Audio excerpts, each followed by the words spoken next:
अस्सलाम वालेकुम। हमारा आज का मौजू है दरवेशी में फ़रेब, जो कि किताब जवाहिरुल इश्क से मुंतखब किया गया है। एक कश्ती में हिंदू अपने भगवान को लेकर बैठा हुआ था। उसने भगवान को नहलाने के लिए कश्ती के किनारे की तरफ किया और झुककर दरिया से पानी डालने लगा तो कश्ती ने हिचकोला खाया और भगवान हाथ से निकलकर दरिया में जा गिरा। हिंदू ने रोना शुरू कर दिया कि हाय मेरा भगवान डूब गया। पास कबीर भगत रहमतुल्लाह अलैह बैठे थे तो उसे देखकर फरमाया, आप डूबे औरों को तारे, झूठ जिसकी सरना रे। कहत कबीर सुनो रे साधु, झूठा गुरु न फड़ना रे। यानी जो खुद डूब रहा है और दूसरों को बचाने की गारंटी दे रहा हो वो झूठ कहता है। दूसरों को बचाने के लिए ज़रूरी है कि पहले अपनी नैया पार लगी हो। लोग खुद किसी जगह पे बैत नहीं होते, लेकिन अपने नाम के साथ किसी बड़ी हस्ती की निस्बत लिखकर सादा लो आवाम को बेवकूफ़ बनाते हैं और कहते हैं कि हमें डायरेक्ट फैज़ मिलता है। या आजकल ये ढोंग हर दूसरी जगह पे ये रचाया जा रहा है कि बाबा जी जिस्म के अंदर हाज़िर होकर बात करते हैं।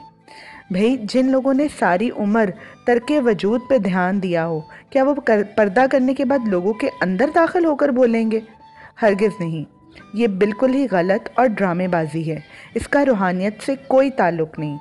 आजकल भी यही सूरत हाल आम देखने में आ रही है कि लोग किताबों का मुतालिया करके और एक दो चिल्ले करके ख़ुद को रूहानी बुज़ुर्ग बनाकर बैठ जाते हैं और अपने पीछे लंबी लाइन लगा लेते हैं मुरीदों की। और मुरीदों को दिया क्या जाता है? कुरानी आयात का विर्द, और कहा जाता है कि सब कुछ इसी में है, जबकि रूहानियत निगाह का इल्म है। किस निगाह का इल्म है? जो आपको अपने जैसा बना दे। किसी फ़कीर ने क्या खूब कहा है कि फ़कीर कहते ही उसे हैं जो मुरीद को रूहानियत में ख़ुद से अगली स्टेज पर लाकर बिठा दे। जबकि आजकल वजीफ़ा बताकर कहा जाता है तो चाह कर भी मुर्शिद से आगे नहीं जा सकते। भाई, मुरीद क्यों आगे जाएगा? ये तो मुर्शिद का फ़र्ज़ है कि उसे आगे लेकर जाए, और जब तक किसी कामिल की बैत ना कर ली जाए तब तक इस बात का दावा करना कि सब कुछ पहले मालूम हो जाता है, इशारे मिल जाते हैं, ये शैतानी दावे हैं।